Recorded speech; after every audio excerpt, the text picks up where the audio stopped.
I'm Nick DiMatteo, and welcome to Season 8, Episode 6 of Music is Not a Genre. Let's do it. MxG.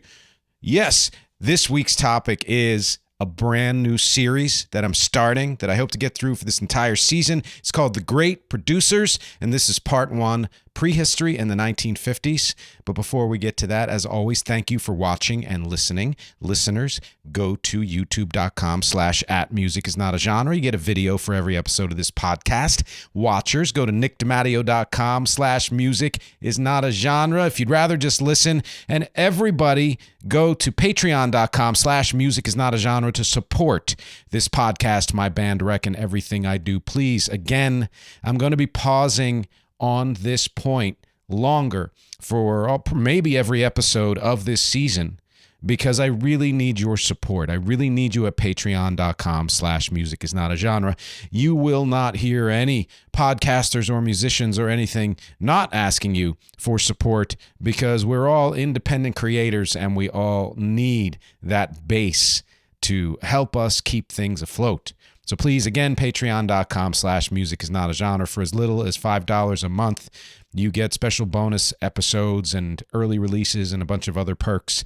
Please consider that. And as always, like, share, subscribe, rate, review, lather, rinse, repeat. As I always say, I have never really spent much time considering all of those things, but since every other podcaster says it and anybody else who does anything online and says how vital and important it is, I have to believe them because those are people I respect. And so please take a moment to do all of those things. I think it'll help boost everything up in the ratings. And let's see what else we have. Yes, my song coaching service, nickdimatteo.com/thesongcoach. If you've been listening and you hear me say it, having said a different web address in previous episodes, that address still applies, but I've decided that I'm going to keep it at nickdimatteo.com/thesongcoach, which is what? If you have always wanted to write a song and you just could never get there on your own, you've been putting it off for years and years, no matter what else you do in life, you don't even have to be a musician or know anything about music. If there's somewhere in there a desire to do that, I can help you do that. So go to nickdimatteo.com/thesongcoach and check it out. And my band Rec's new single, Me Happy, from Kite to Camden, our epic album for this year, is out now, streaming everywhere. Go to nickdimatteo.com/music and check out all of the various links there, including a page that is my entire discography, and you can go to the singles there. Me Happy is right there. If you want to go straight there, it's nickdimatteo.com/recmehappy, and rec is spelled REC, in case you don't know by now. So let's get to the topic. Again, it's The Great Producers, Part 1, Prehistory and the 1950s. So, two things. One, I'm going to tell you why I'm doing this topic. But two, my freaking mouse dropped on the floor. And rather than do this again, because you know I'm one take Willie, I'm going to go ahead and just pick it up and I'll be right back. We're back, everybody. Didn't take long, did it? All right. So why am I doing this topic? Well, let's see. When people ask me what I do, my short answer for everything is creator-performer. And that's because I do things other than music. I do voiceover and acting and a bunch of graphic design. I have the, of course, the nickdimatteo.com/shop. And you can get brand new t-shirt designs that I've created, 9 new designs. I'm very excited about line art with some humor and some pointed commentary maybe, but all humorous, including some fake band logos and stuff like that. That's one of the things I do at nickdimatteo.com/shop. And yeah, I'm going to promote stuff. This is my podcast. But on my website, although I do say I'm a creator performer at the top, when people ask me more specifically what I do, my first answer is I'm a singer, songwriter, producer. And why? Because I love all of those things equally. All right. So a good friend and bandmate of mine has said often that if he couldn't sing, he probably would just quit being in music, even though he's great at guitar and bass and keys, and he's a good performer, a presenter, for the audience. But his thing is singing. That is his main thing. That's it. He's even written songs. Doesn't matter to him as much as the singing. For me, it is all three. Now, I'm never going to quit music. I'm going to cough a little bit here. Why is every season allergy season? That can be a completely other podcast topic. And so, even though I'm never going to quit music, I still have to kind of lean into the things that are my favorites, which are singing, songwriting, and producing. And the thing is, I've been doing all of these things since the very beginning of my life, basically, or close to that, when I was a child, even if I didn't think of it that way. And I will go over that a little bit more later on, too. The point is, and the reason I'm doing an entire series on the great producers through history is because music production is vital, and it's vital enough for me that I thought it deserved this entire series, which I don't know how many episodes it would be, probably at least 6 to 8 to 9, something like that. So similar to my Albums by Decade series, as with this first episode, I'll start with a history, a prehistory, what is a producer and all of that stuff. And then I'm going to do 1 decade per episode. Again, starting with this episode, it's going to be the 1950s. And I'll explain a little bit of that later on. I'm going to highlight both producers and the changes in production values and technology that helped shape the music. So as the subtitle says, this is going to deal with the prehistory of music production, what happened in music, recorded music history, and even before, that led to the role of producer kind of bubbling up from a combination of other roles or as a transition from other roles. And I'm going to name some well-regarded producers of the 1950s, starting with that prehistory, which will include a summary of the history of music recording. I've done an episode on the history of music recording before, so this is just a summary. It's going to include a formal and thorough definition of what a producer is. And thorough is it's a bit of an overstatement because the way I define producer, this is the only definition you're ever going to need, and it's not that long.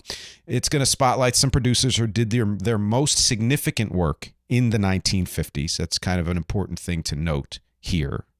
And it will also include conclusions, featured song, of course, questions, and don't forget, as with every main episode of this podcast, I have a bonus MxTRA at patreon.com/musicisnotagenre.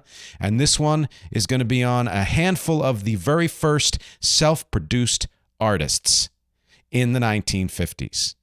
That's at patreon.com/musicisnotagenre. Sources for this: Wikipedia, Google, youdiscovermusic.com, a few others whose names escape me. Disclaimers: I'm not doing a full history of music recording or any other aspect of music creation, since I've covered a lot of those things in other episodes. This won't include a lot of shop talk. I'm not going to go too deep into the mechanics of how things are done, the technology of it, or break down very much of that. I will likely miss some key people. Not major people, but maybe some key people. And that may be on purpose because I'm choosing exemplars, and it may be deliberate. It may not be deliberate because I may have just missed it. If I did miss some people you think deserve to be mentioned as great producers of the 1950s, just let me know. I'll include it in a catch-up episode or maybe in the next episode of this series. So let's get into the prehistory. It is hard to discuss the history of music production without settling on a definition first. But to get to that definition, you need to go through a review of the various parts of music creation and how they developed, which is going to make the final definition more understandable. So I've decided to hold off on the definition of what a producer is until we go through the prehistory, which makes sense because this is before producers existed, so no reason to define them yet. That said, a down and dirty definition of a producer is that it's someone who determines how a composition will sound. Again, that's not the full definition. I'll get to that later. That is a very kind of vague definition. But in case you're someone who's coming to this and being like, what are you talking about? Because, music producer different from movie producer and other types of producers, especially in business and things like that. I just wanted to give you kind of a quick def. So let's start by delineating some of the historic music roles that are not producers. And by that, I mean if a person strictly does only these single things. Of course, there's a lot of crossover. Any of these people could also have been producers if that had existed at the time. And some of these people did all of these things, etc. But let's pretend these are all individual roles. So, first one, performer. Any kind of performer, singer, instrumentalist. Then who else? Writer. Writer is someone who comes up with the ideas or who notates them, or helps out. The lyricist, the composer. Arranger is someone who takes those compositions and decides on the final structure. Where's the verse come in? How many choruses, etc.? How long is the outro? Instrumentation of the song as well. Are you going to have drums on there or just a slap back bass or something like that for rhythm? Orchestrator takes the arrangement and assigns parts to various instruments and may even be the chief notator. Who knows? Depends on, each different production, basically. Conductor elicits a performance based on the qualities. The conductor prizes greater or lesser range of dynamics and tempo, etc., rubato, and stuff like that. Later on in the history, we'll get to some other roles that don't exist quite yet here because we're very early on, early 1900s, and that would be engineer, the person who runs the recording equipment, make sure the sound is captured and desired, and there are one or two other roles we'll get to as well. The thing about all of the above is that they come with increasing gray areas, with one exception, which we'll get to, and those gray areas would increase more and more as the decades would go on, and you'll hear me say that through this series. We'll lay those out when we get to the master definition of a producer. So now that these roles are stated, let's finally get into the actual prehistory. And as with many of my histories, this can be divided into the pre-recorded music era and the post-recorded music era. So prior to recorded music, through at least the first 20 years of it, so we're talking 1800s and of course before then, and then up until about 1940, vaguely speaking, because we kind of mark the first the dawn of affordable recorded music at around 1920, let's just say. That's kind of a general, thing, even though recorded music existed before then. But all this period, no such thing as a producer, strictly speaking. That was not a name given to anybody. But there was a prehistory in that there were people who decided how a composition would ultimately sound. Some of the roles I already mentioned included there. In particular, think of people like arrangers, orchestrators, conductors. And let's state right off that, again, we're all aware that many people have been some combination of these and or any and all of the roles I've mentioned. I know that. I know it intimately because that's me. But for purposes of clarity, I'm considering each of these roles separately yet again. And let's start with a big one here, arranger. Since an arranger takes a composition and decides on things like final structure and what instruments will play what parts, their work plays a large role in dictating how the music will sound. They are one strain of producer precursor. So imagine Beethoven wrote a piano piece, which was then going to be adapted into an ensemble of some size. The arranger would have to decide what instruments that ensemble would include, if the composition would work better structured differently, maybe a longer or shorter intro or coda, maybe repeating a section more or fewer times, etc. That's how vital the role of arranger is. Orchestrator, this is the one exception to my increasing gray area comment in that an orchestrator's job is more mechanical than an arranger's. In that, yes, an arranger's work needs to come first, choosing the instruments and structure, but an orchestrator's job contributes quite a bit less to the song's sound, in my estimation, in that there's very little leeway for shaping the final sound. The most they can do is determine how big or small an instrument's or section's overall size and impact will be. There may be some considerations of dynamics and tempo, but not straying too far from the composer's intention. Nothing that will greatly change the impression that the end product makes. That said, those decisions do make some difference, and so an orchestrator can be considered another strain of producer precursor. And then you have conductor. So, my son goes to the Cleveland Institute of Music for classical voice. He is a baritone, and there has been a scandal there that has mirrored the scandals all across the country and the world in that conductors are being called out for being egotists, abusive in various ways. Okay. There's a good reason why conductors are so often associated with huge egos. I'm not saying it's right. I'm saying it sucks. And I'm saying historically to use the fact that you are meant to lead a bunch of people as an excuse to be an asshole is not cool. It's not good. But there's a reason why some of them may get there. It's because they have that in the moment power to either adhere to or diverge from everyone else's prior work as much or as little as they want, and the work of the musicians who are there right at that moment. So while they can't really change the bass composition, or shouldn't and rarely do, and rarely if ever change the orchestration, arrangement, the way they interpret the composition makes a huge difference. And side note that the word interpret, by the way, will play a huge role in me leading up to the definition of producer later on. They can dictate the quality of any performer's work. So, for example, if a conductor is, let's say, conducting a choir, let's keep it very simple, and then there's a soloist. If that soloist isn't giving what the conductor wants, or is giving too much or whatever, usually it's too little, the conductor can lay into that performer and say, you got to do it a different way, or be more lyrical, be less forceful, things like that. Conductors can and do shift tempo, rubato, as I mentioned before, in ways not strictly determined by the groundwork of others. They can go slightly faster or slower even than some other conductors. They can and very much do manipulate dynamics far beyond what's written.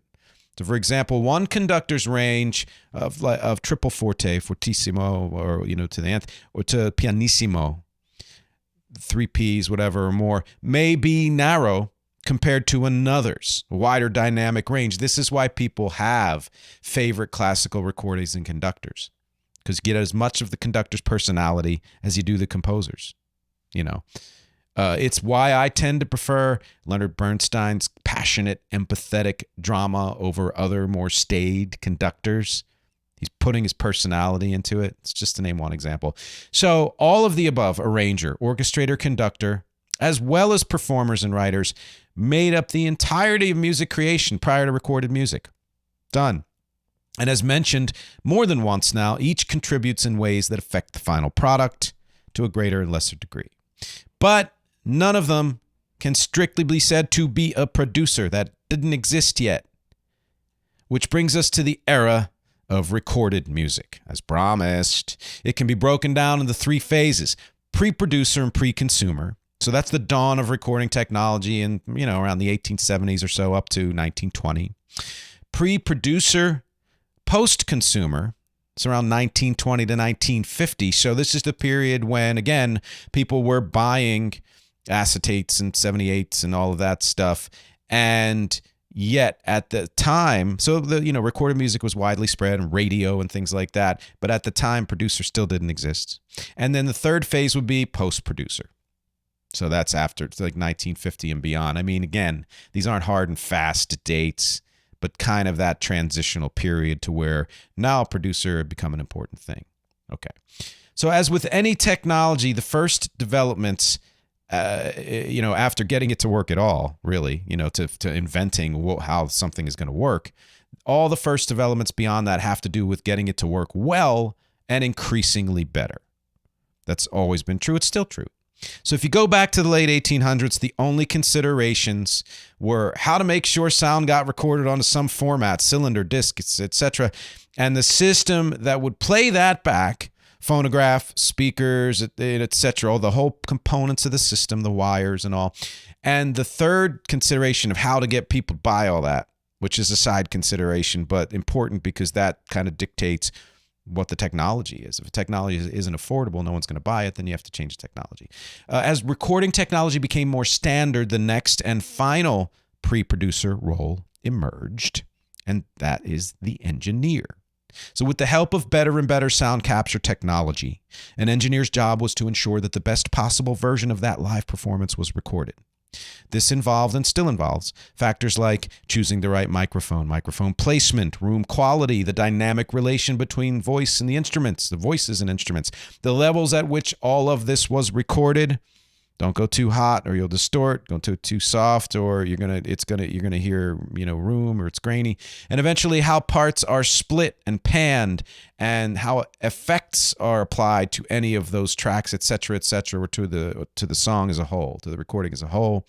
For those first few decades, the pre-producer, pre-consumer phase, engineers were there to get the equipment to work properly and to more or less kind of lightly direct the performer, sit here, put the microphone here or whatever, however they were capturing it in the beginning, and play this. Don't play too loud. Don't play too soft. That's a really light direction. Once you get to the 1920s, when I've said in many episodes, recorded music became more affordable and wider spread. That second phase, which is pre-producer, post-consumer, technology also improved and an engineer's job became more involved. They had more choice in equipment, more choice in microphones, more knowledge of what kinds of rooms were more conducive to the sound, the materials they were made of, how they were shaped.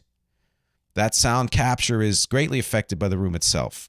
More knowledge of how to best direct the performers. They may get more specific of what to say to the musicians when they're recording.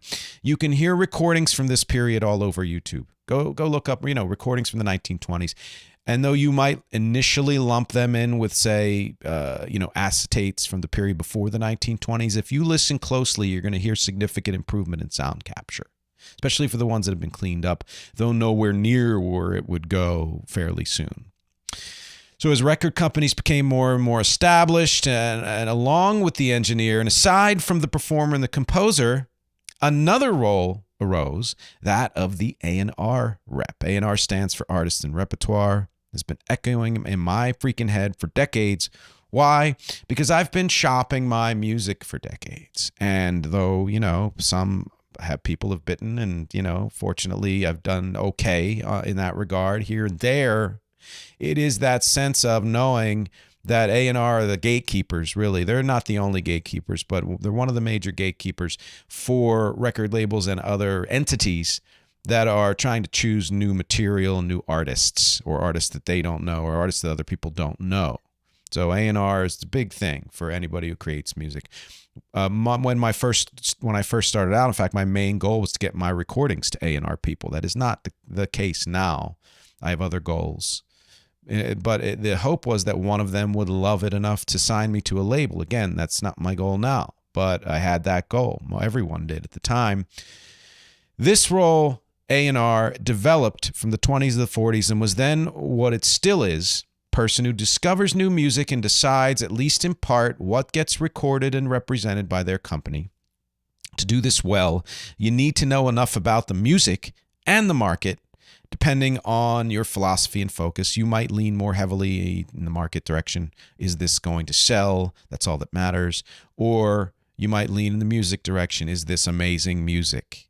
And then the selling is kind of a second thing. Or you might treat them equally.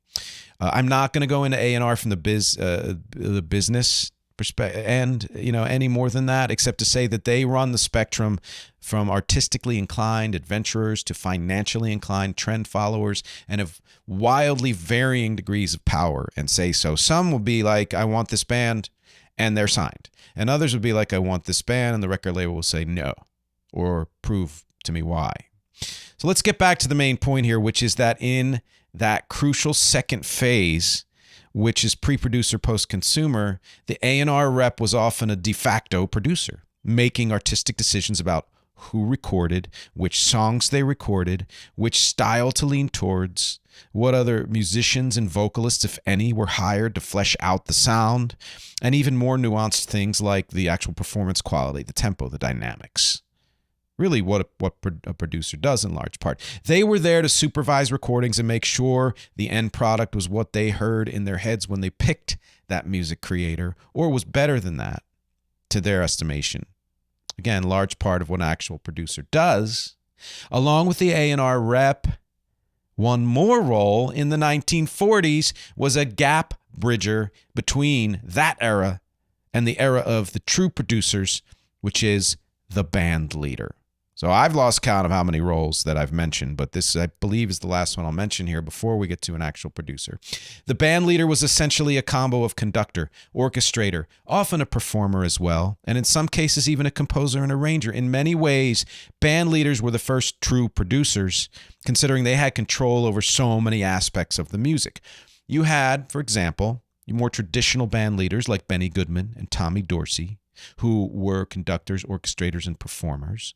Then you had more comprehensive band leaders like Glenn Miller, my favorite Artie Shaw, and some other favorites, Count Basie and Duke Ellington, all of whom to one degree or another also composed and arranged. So they did pretty much everything. I mean, other than engineering, you know. Had the term producer existed then in the music world, any of these people would have been given that title. I'm convinced of that. And in fact, 3 eventually did get that title. Mitch Miller, who I'm going to talk about a little bit later. John Hammond, who started out as an A&R guy and critic, among other things. A&R man, they used to say. I say A&R rep now, but a music critic as well, and transitioned to producer through at least the 1970s, especially in folk music. He doesn't play as large a part in the 1960s, so I'm not going to, in the 1950s. So I'm not going to mention him again in this episode, but I will mention him probably in the next episode. And somebody named J. Mayo Williams, an A&R man, a publisher and producer of what were then known as race records, blues and R&B and other music created by black musicians. He was producing more or less from the beginning, one of the pioneers, and continued to do so for decades. Don't forget J. Mayo Williams. As these changes were happening, other changes in business and technology also helped to move the needle forward, pun intended, from people like engineers, A&R reps, and band leaders to actual producers. The first was that recording technology became more affordable, became ubiquitous, enough for smaller labels to emerge. These were often run by 1 or 2 people who served multiple roles. So you can imagine the specialized roles we've been talking about, arranger, orchestrator, conductor, engineer, A&R rep, etc., being subsumed, combined under one person's hat. That really is like the creation of a producer. And technology also got easier to use, transitioning from cylinder and then disc, you know, from 78s to 45s to 33 1/3, things harder to listen back to, the cylinder and discs. It was very difficult to make decisions that would further change or enhance what you were recording because you had one shot to do it. You couldn't re-record it. You'd have to just trash the whole thing and start over, which costs money. But then magnetic tape came along for recording studios in the 1940s, which allowed for instant playback and being able to re-record on the spot, which opened the mind and the option to allowing considerations you couldn't make when you only had 1 or 2 shots to get a song right. The industry shifted to where it got harder and harder to sustain big bands as a going concern. Too expensive to tour, too expensive to pay in the studio. So band leaders had to pare down, which necessitated harder and more economical decisions in the studio to get the song across effectively. How do you get that dynamic sound of a big band, but with only 4 performers or 5 performers or what have you? And that brought the recording aesthetic closer to the modern day as well. And finally, and not as crucially now, but will become so very soon in this series, in the mid-1940s, Les Paul came up with the idea of multi-tracking, which he called sound on sound. We call it overdubbing and multi-tracking, allowing many more options for how to shape a song, including straying from the simple capture of a live performance. Oh, you have a singer, an instrumentalist, or several, as represented by the composer and the musicians, and over the next few years ushered in the final phase of production we are still living in.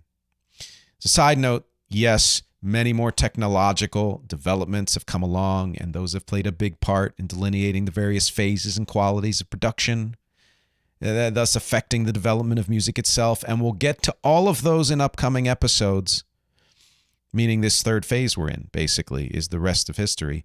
Multi-tracking in the former role of producer will itself have several phases. But let's get back to what these changes meant for the role of producer, and that is that the increase in possibilities for deciding how a recording happened necessitated that someone be, applied there appointed to understand all these possibilities and could masterfully juggle and shape them all into something that made a positive difference in how a composition or song sounded.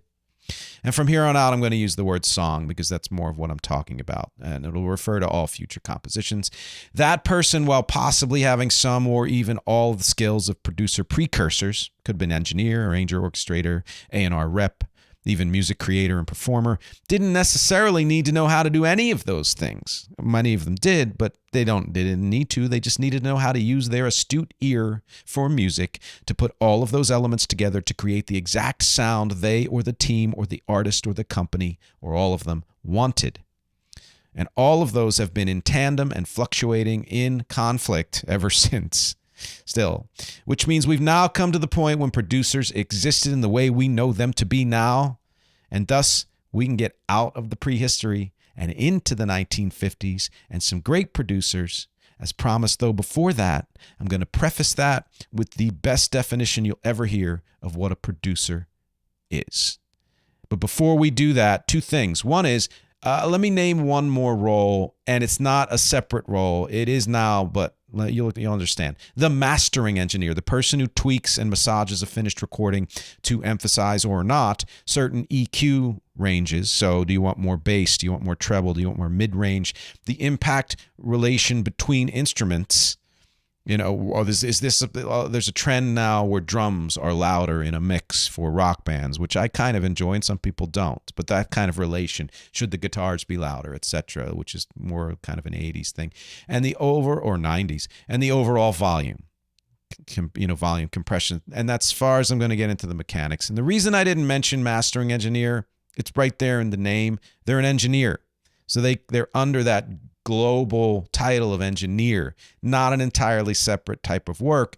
But as music developed, the final step of mastering a recording for mass consumption became more and more important and more specialized. And the way a song is mastered, while by far, I'm going to tell you right now, no matter what anyone says, it is not the most important factor in the impression a song makes. It can significantly change how a song sounds and how it impacts listeners.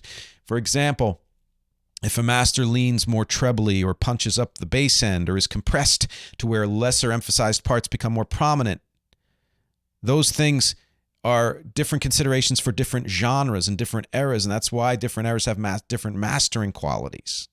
You want a dance track, you're going to pump up the bass more than you might want some other type of track. We're going to get more into those differences as we go through the series, through the decades. But for now, we're going to get into the only definition of producer you'll ever need right after the mid-roll. See you in a minute. Hey, thanks for checking out this episode of Music is Not a Genre. If you'd like to learn more about this podcast, if you'd like to learn more about the music I do with my band Rec or any other projects or anything else about me, go to nickdematteo.com. That's Nick, DEMATTEO.com, and everything is there. There's even a link to a merch store where you can get t-shirts and mugs and hats and totes and notebooks and so many other things. I'm always adding new products there. Great way to support the podcast. And finally, go to patreon.com/music is not a genre if you'd really like to show your support. My fans and lovely family there get exclusives and other perks and early releases, and they get to suggest topics for future podcasts as well. Thanks for listening to the mid-roll. Now back to the show. People get ready. There's a definition coming. There is. I've been listening to this podcast I won't name that deals with a lot of history, and I will say this: I've learned a lot. I think it's great in many ways, but I also think that the host is so I wouldn't say timidly respectful, but you kind of know what I mean, of not offending anybody. That his explanations of, well, I'm going to say something this way, do something this way, but in the period, as if I said something, music like blues and R&B used to be called race music, and I kind of explained that, and I have explained that in other episodes, but this is a kind of a constant running theme. I respect that a lot because I'd rather err in that direction than, err in just throwing things out there and not explaining them for people, or, potentially offending people in, unintended ways. But let's get something straight.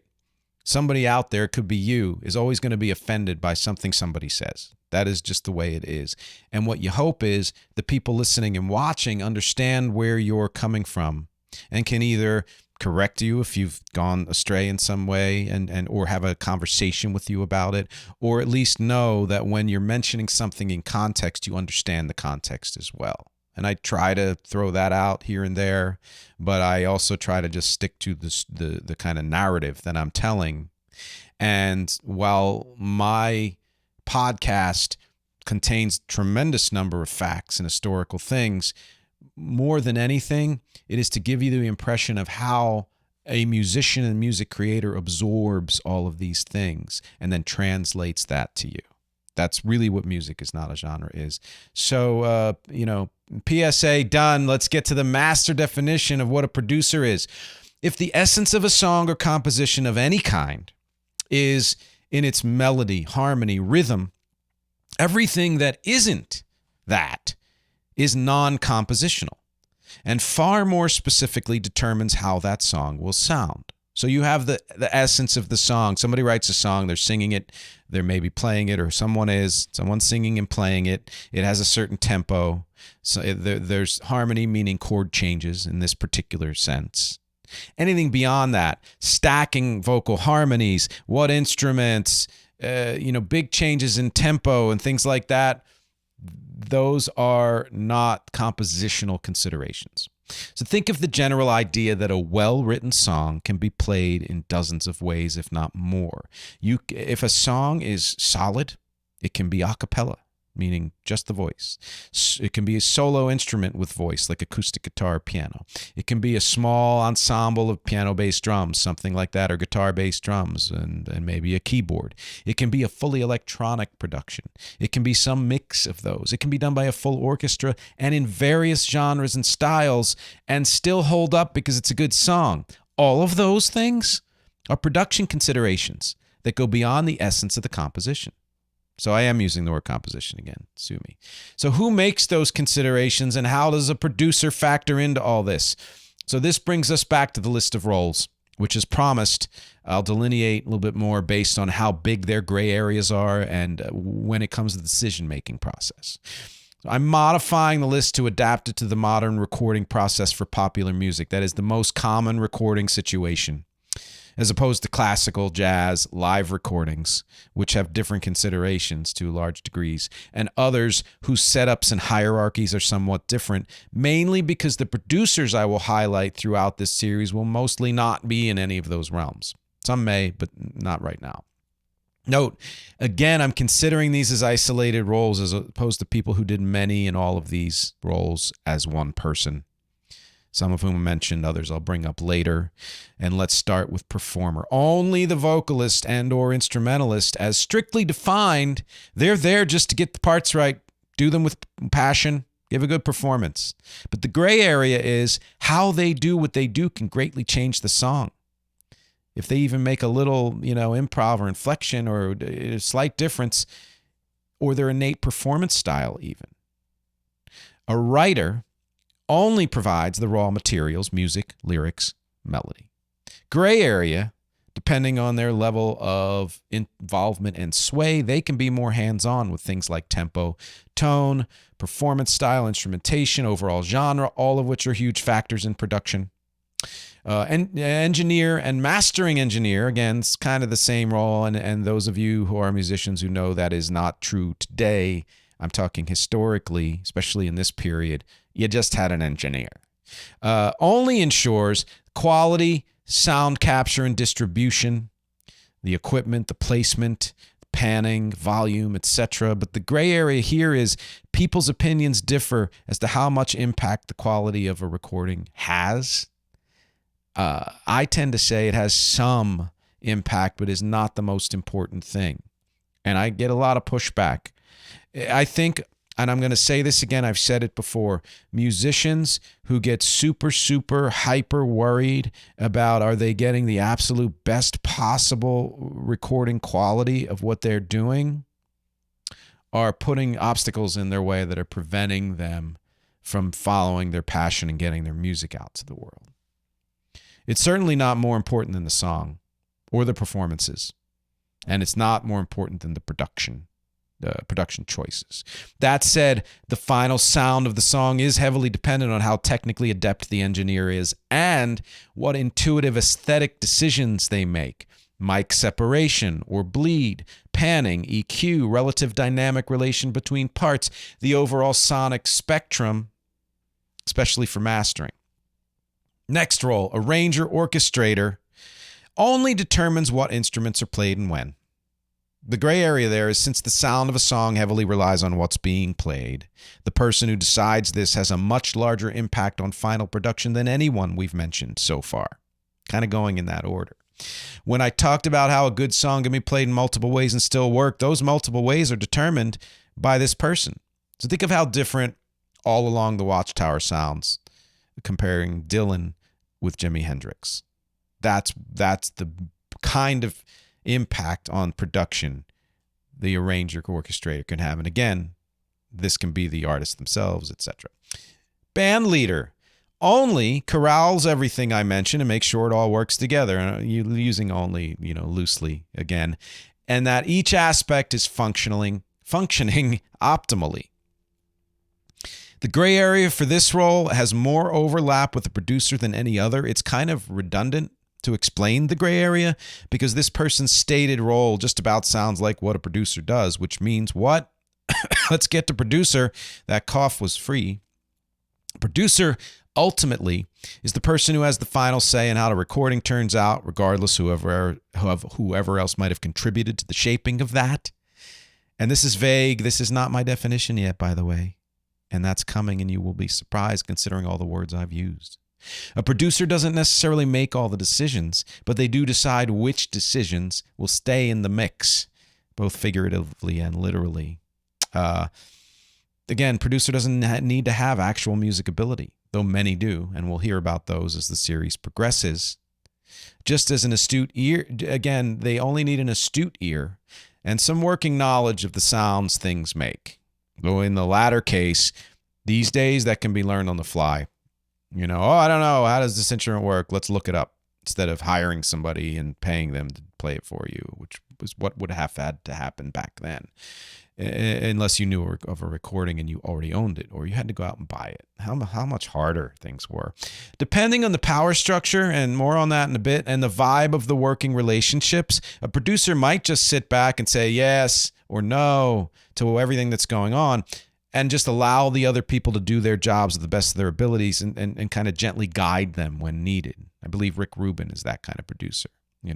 Or if there's a confusion or dispute among players or the loss of direction, I don't know where to go with this, then the producer might step in more. Or producer might be far more involved from the beginning, directing how someone sings or plays, how the sounds are captured. Use this mic instead of that. Put them in this corner instead of there. Where in the mix all of this stuff sits, left, right, center, how far left, how far right, how loud, how soft. Either way, at the end of the recording process, the producer determines what's left and how it all sounds and rubber stamps the finished product. So, for example, there have been times when an organist's entire part is just cut out of a song because the producer listened to it and said, we don't need that.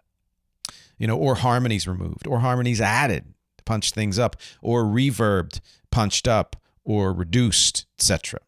So while this episode and the whole series isn't strictly about the nuts and bolts of the production process, technically speaking, it's worth saying one statement that to me is the best definition of a producer's primary role. And yes, here it is. This is the definition of producer. Is it? Yes. All right.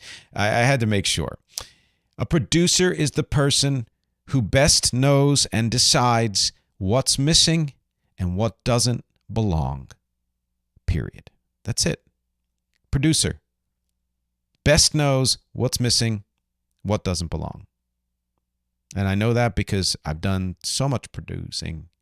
You learn that that's your main role. You don't need any other definition. Why?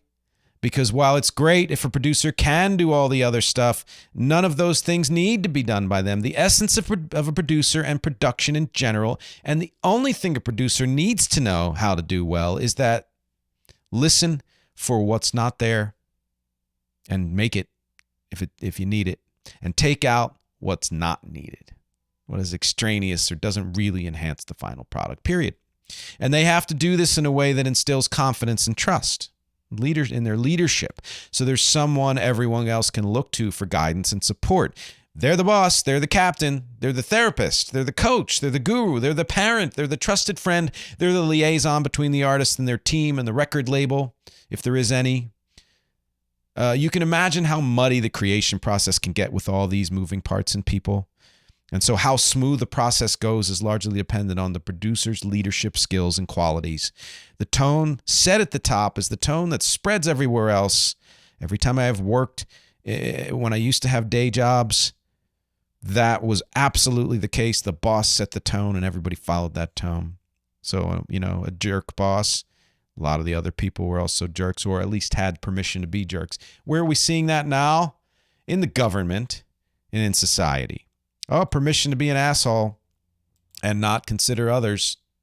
And everyone does it who feels like that's what they've always wanted to do. Set a different tone. Some people, many, will act differently.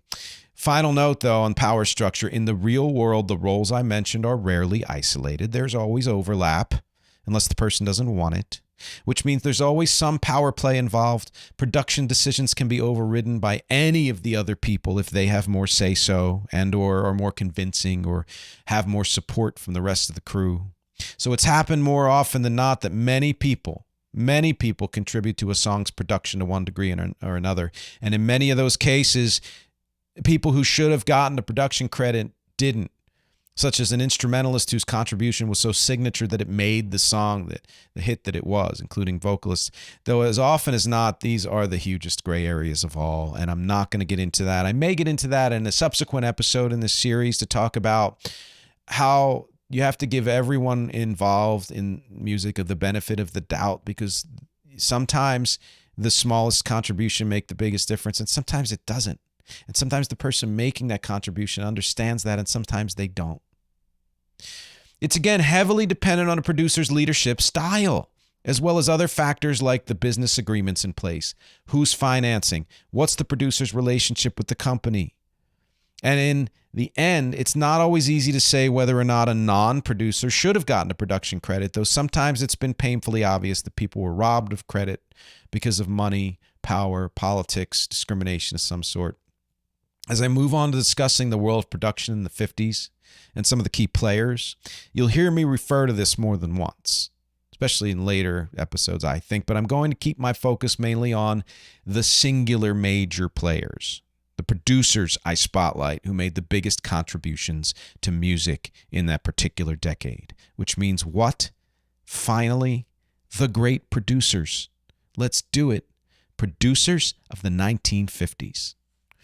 So some side notes here. For each decade I'm talking about, the people who made the biggest impact in music development, those are the ones that I will choose as to the best of my knowledge. So for example, spoiler alert, while Quincy Jones, George Martin, and Phil Spector were all actively producing in the 1950s, they won't be mentioned in this episode further because they had their greatest impact in other decades. That said, some producers obviously straddle 2 or more decades, so I'm going to make a judgment as to when they should be mentioned. Just do it. Second note, I'm not going to flesh out which of these people in any decade were great, upstanding humans, which were kind of suspect or not so great, and which were just awful. Suffice it to say that none of them were perfect. Most of them had one issue or another. Some, though, were liars, cheaters, criminals, murderers, and worse. Well, I don't know. Can you get worse? Rapists. I don't condone any of that, and I'm not claiming their seminal music work makes up for their terrible behavior. I'm just focusing on the music. You can look up these people and say this person was terrible or did a terrible thing. Here I am. I'm here to focus on the music and their impact on music. Final note, which is specific to this decade, the 50s were still a very transitional decade, the bridge between the old music industry and everything that's come after. So, A, I included this decade as part of my intro and history and not as a separate episode. And B, some of the people I mentioned might not have been called producers at the time or even considered themselves as such, but in hindsight, I believe they deserve mention. And I say that because of this first one right here, Nelson Riddle. I don't know if he's ever been credited specifically as a producer on a recording. Possibly. Certainly not on his more famous recordings. But he's one of those transitional figures. Wikipedia calls him everything but a producer. Arranger, composer, bandleader, orchestrator. But his sound is so signature that despite deserved credits to Voyle Gilmore as producer on Sinatra's amazing 1950s albums, mid to late 50s, there's no doubt in my mind that they wouldn't have been as great or as signature without Nelson Riddle and Nelson Riddle's style and orchestration and all of that. And he influenced so many other arrangers like Mark Shaman, whose work with Harry Connick on When Harry Met Sally is nearly as signature, or at least reminiscently signature. Is that a thing? Others would rightfully cite big band precursors like Glenn Miller as more seminal, or follow-up arrangers like Billy May as equally signature, but Nelson Riddle stands out to me as having that perfect balance of energy and lyricism, accessibility and depth, that 50s, early 60s sweet spot for jazz that I've discussed in other episodes. Mitch Miller, who I mentioned before, another transitional guy, started as a musician, conductor, and A&R rep in earlier decades and became a pop producer leaning towards vocalists Rosemary Clooney and Frank Sinatra, among others, and orchestral arrangements that featured studio gimmickry and an almost meta cheeriness. He helped to promote studio experimentation and adding in sweeteners and layers as part of the fleshing out process in the studio. He had his own band and made many successful recordings with that band in kind of the kitschy lounge music vibe, similar to Mantovani or Esquivel. And they're precursors in some ways to art pop. And though I'm not a big fan of Mitch Miller, I don't dislike him, but I'm not a big fan. He was far more successful and influential than the person I'm really a fan of, which is the quirkier, weirder, spacier Esquivel. Look up Esquivel, look up Esquivel's music. You will find it a joy. You'll find it weird, at least. Milt Gabler is the next person I am talking about. He may be the quintessential transitional figure for early producers because he started as an exec and a label owner in the 1930s for Commodore Records, focusing on jazz. As he began to arrange live performances, he shifted to producing these jazz artists, and by the 1940s moved to Decca Records, producing people like Lionel Hampton, Billie Holiday, Ella Fitzgerald, and Louis Armstrong, the Andrews Sisters, among others. In the late 1940s, he branched out to genres like jump blues, Louis Jordan, precursor to rock and roll, pop vocalists, Peggy Lee, Sammy Davis Jr., country, Red Foley is an example, and folk, such as the Weavers, who were huge at the time. All of that is incredible, but his real sonic impact started in the 1950s with rockabilly and early rock and roll. His decision to boost the backbeat on Bill Haley's version of Rock Around the Clock helped define the difference between jump blues and rock and roll. He continued to produce through the 60s and 70s, including for artists like Burl Ives, including Burl Ives' Christmas album, which is one of my favorites, Nat King Cole, Bert Kaempfert, Brenda Lee, and others. Next person, Dave Bartholomew, who was a New Orleans musician, band leader, composer, arranger, and producer. Started performing in the 1930s, band leading and recording in the 1940s, and producing through the 1950s for jump blues, R&B, and rock and roll artists like T-Bone Walker, Lloyd Price, Fats Domino, and continued to have hits through the 1960s. Do not undersell or underappreciate the contributions of Dave Bartholomew and the general New Orleans music scene for so many kinds of music, but in particular for, blues and jump blues and rock and roll and R&B. Oh man, just it really is. It's sublime. It's why it's one of my favorite cities in the world. Next person is Chet Atkins. So last season I did 2 episodes on country music. One was my overview of country music, and the other was an interview with an author whose name escapes me, sorry, whose expertise was in country, although went far, far, far beyond country. And in both cases, Chet Atkins figured prominently. I believe the guy did a bio of Chet Atkins. Why? Because he was the architect of the Nashville sound, also known as countrypolitan, taking the twang out of country and making it pop country that would be the template for almost all pop country for decades. He took out fiddles, took out steel guitar, all the twangy things, added in string sections, made it cosmopolitan. And his own guitar playing style, because he was an accomplished musician and transitioned from that to A&R and eventually producer, was inspired by Merle Travis. It was called the Travis picking, I believe. It was thumb, finger, finger, finger, finger, you know, something that we all now take for granted. Thumb, that. So his impact has been immeasurable. Through the years, he produced people like Elvis Presley, Eddie Arnold, Jim Reeves, Skeeter Davis, Waylon Jennings, the Everly Brothers, Dwayne Eddy, Hank Snow, Charlie Pride, and Dolly Parton. Next person, Joe Meek, British engineer, songwriter, and producer who was one of the first to use the studio to explore sounds beyond what the live artist does. Use the studio as an instrument, pioneering experimental pop and stressing practices that would become foregone conclusions in later decades and still are now, like overdubbing, multiple overdubbing, reverb, sampling. Consider him the precursor to the kind of work the Beatles would do when they moved away from just representing their live sound, as on Rubber Soul and Revolver and beyond. He's one of the first auteur producers to have an artistic identity, a signature sound and aesthetic that defined his work as much as the artists he worked with, even a step beyond Sam Phillips, who I will talk about in a second. Note, though, that he's one of those troubled people who did some really bad things. And again, I don't condone that, but I'm talking about the music here. Norman Petty, one of the early architects of the rock and roll sound, especially leaning into country and rockabilly, and even some folk as well.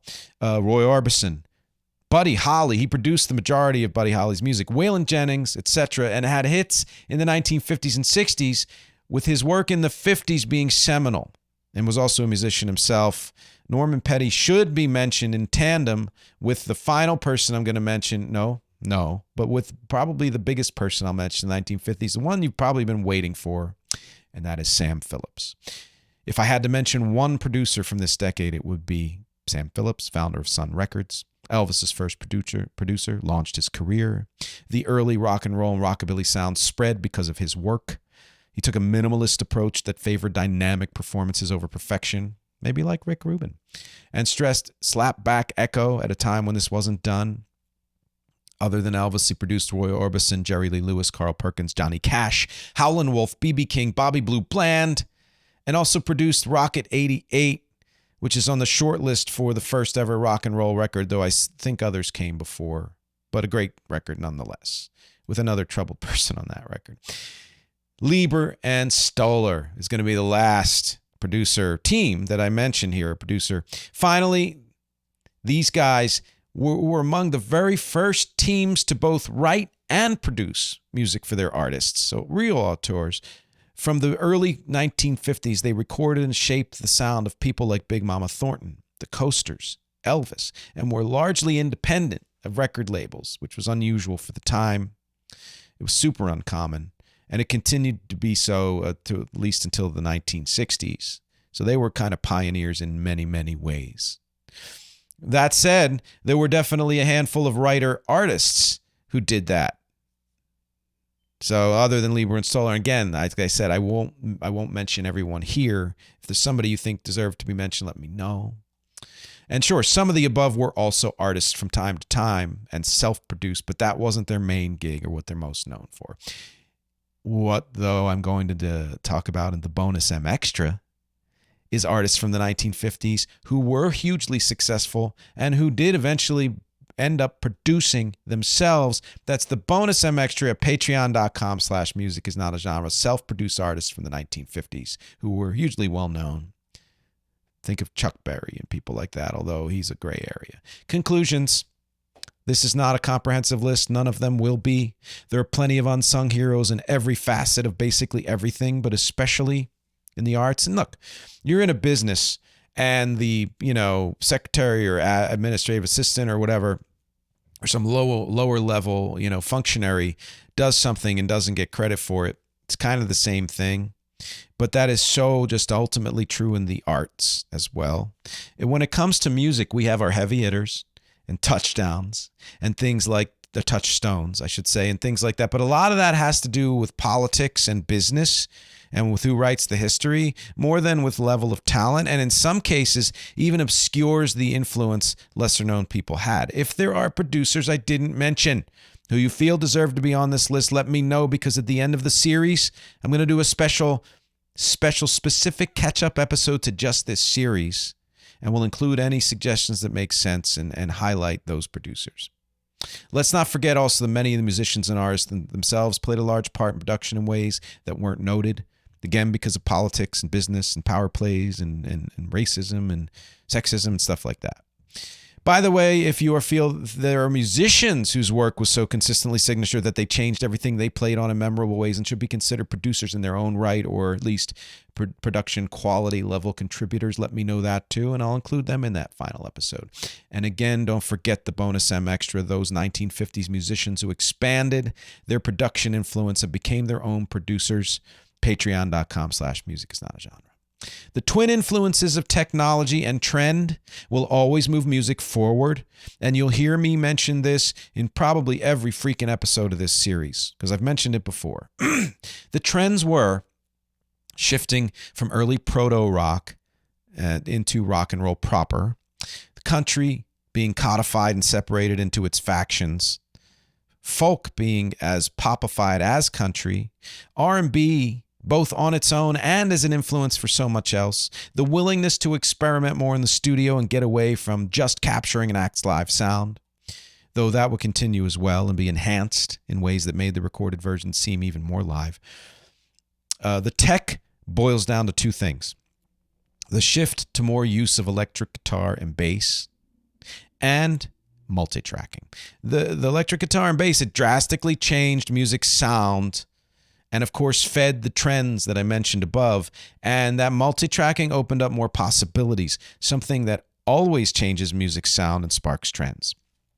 The 50s more or less established the modern ideas of the producer and the recording studio setup and process. As stated, prior to this era, the producer was more of a company functionary, though through the 1950s they became a vital part of the artistic process. And while for recording studios, further changes will come that will establish other things we now take for granted. The basics, they were set in the 1950s. What we get out of this episode more than anything, I think, are two things. One, the 1950s were the decade when producers fairly rapidly went from being an option to being a necessity, as we'll see in the 1960s. And two, the definition of producer and any role in the music recording process is porous and can and usually does include lots of crossover. In fact, I'd say, and this may be controversial, the healthiest and best recordings since the 1950s have allowed for role crossover of all sorts. Not strictly defined roles. You're a musician, don't be a producer. Whatever it is. You're the artist, don't be a producer. No. More crossover, the better the end product. We'll see how these developments will fully shape music production of the 1960s, which I'll get to in the next episode in this series, probably sometime in November 2025. Finally, in conclusions, there's the fun part, which I'm trying to add to each episode. And for each episode of this series, I'm going to list my favorites of the decade, including producers, albums, artists, and singles in every episode of this series. There's not going to be any exact formatting. Some might include ranking, some might not. Some might include several, some only one.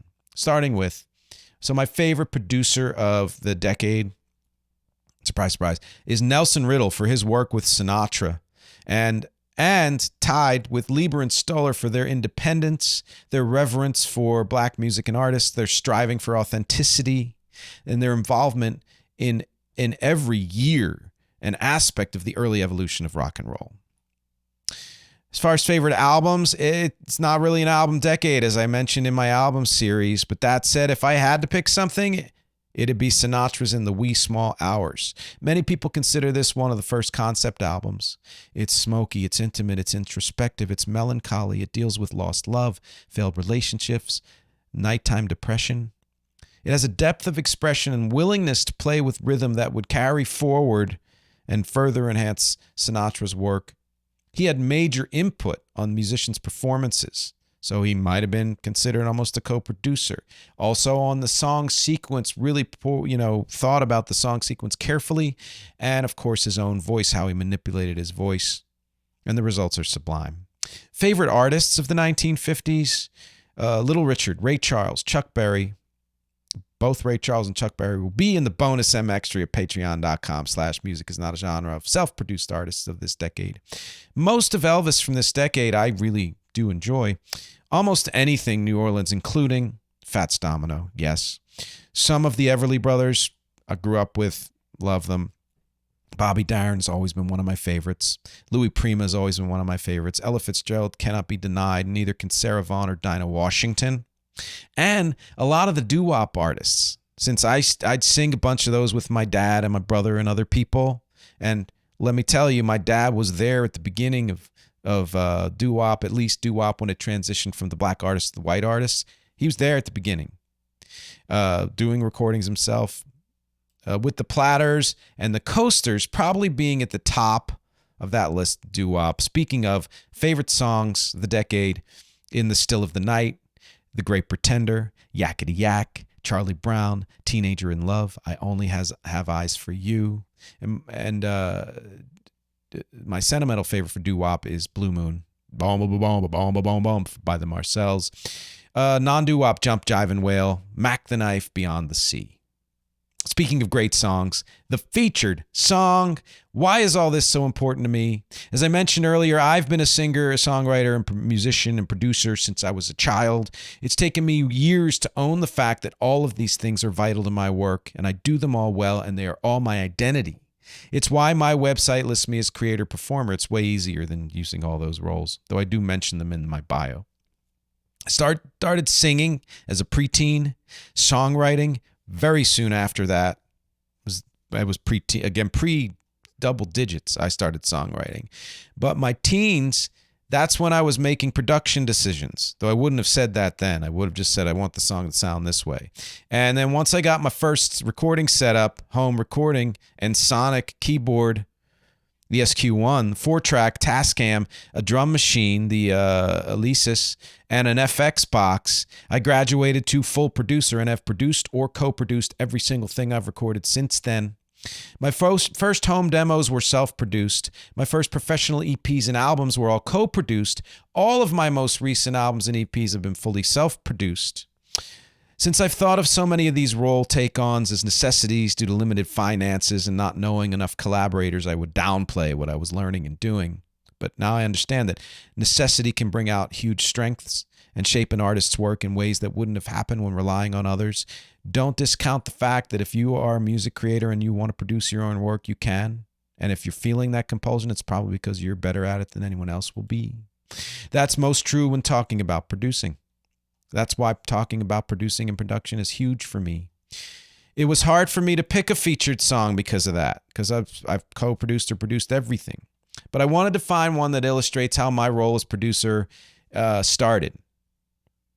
All right. That said, so 2 eras come to mind that were leaps for me in my role as a producer. First was when I got my first setup as a teen and fully dived into fleshing out every recording and not just laying down a simple, piano and voice. The second was when I shifted away from my last production partnership a few years ago and took on self-producing entirely. But since this episode is about the origins of producing and early developments, I'm leaning toward the former era, and so that means that the featured song is an unreleased song other than on SoundCloud, which I will put the link there, and it's from my teens, my very early origins as making decisions as a producer, and it's called That Is All I Need. Keep in mind this is a home demo recorded on a cassette player, not even a 4-track, and then I merged 2 contemporaneous versions. One was electronic and one was just piano and voice, and it was in my mid-teens, so just bear with the quality and bear with the performance and all of that, but it's there to illustrate a point and that everybody starts somewhere.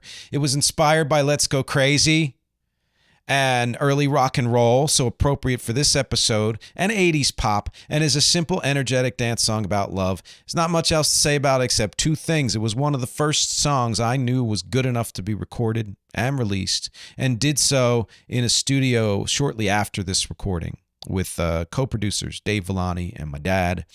And I'm releasing a stripped-down version of That Is All I Need, a modern day version that I will be performing and recording as part of my retrospective album coming out under my old artist name Nick next year, called Valley of the Unreleased. You heard it here first.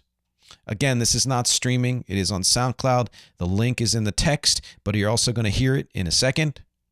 Questions? When you listen to music, do you realize how important production considerations were in shaping the sound of that music? Do you wonder who produced it, or do you just like the songs and artists and don't care? Fine either way. Do you wonder how it was produced? How did they get that sound or that some special part of it? Do you wonder what decisions were made in that process? I'd like to know the answers to all of these and everything else, because as always, my objectives here are music, conversation, and connection. Thanks for hanging with me for this slightly longer episode, kicking off a brand new series on the great producers, and I'll talk to you next week.